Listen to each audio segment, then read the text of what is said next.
Je suis José Ramirez Machado, je suis chargé principal des programmes et opérations au service des droits et principes fondamentaux au travail du BIT à Genève, basé à Genève. Nous nous occupons de la lutte contre le travail des enfants, contre le travail forcé, ainsi que de la promotion de la non-discrimination et de la liberté syndicale et la liberté et les négociations collectives. En particulier, concernant le travail des enfants, il faut dire qu'il s'agit d'un problème d'ordre majeur au niveau mondial. 168 millions d'enfants, selon les dernières estimations qui datent de 2012, sont assujettis à des situations de travail des enfants. De ces 168 millions, 85 millions sont dans des situations de travaux dangereux et 5,5 millions additionnels d'enfants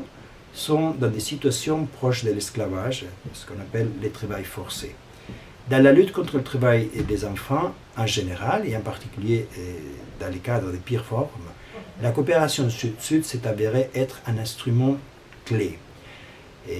tel que, par exemple, indiqué par la Convention 182, qui est la norme internationale du travail qui la plus largement ratifiée. Cette norme, à son article 8, parle de la nécessité des États de se prêter assistance mutuelle pour faire face aux pires formes. La coopération Sud-Sud offre aux États une avenue privilégiée pour justement mettre en place cette coopération d'assistance mutuelle. Dans le cadre de la lutte contre le travail des enfants, nous en avons maintes exemples des histoires, des succès dans la lutte contre le travail des enfants. Par exemple, dans le cadre des pays d'expression portugaise,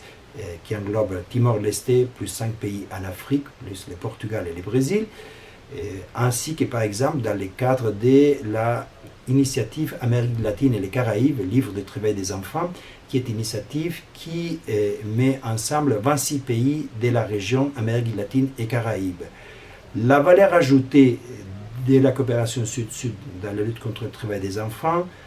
est qu'elle permet aux États qui partagent les mêmes problèmes de pouvoir aussi partager des solutions sur mesure, des solutions qui ont été testées au niveau national, donc qui ont fait déjà ses preuves, et donc des solutions qui, une fois partagées, peuvent, dans un très court délai de temps, pouvoir être mises en application en tenant compte les réalités des pays qui bénéficient du partage d'expériences.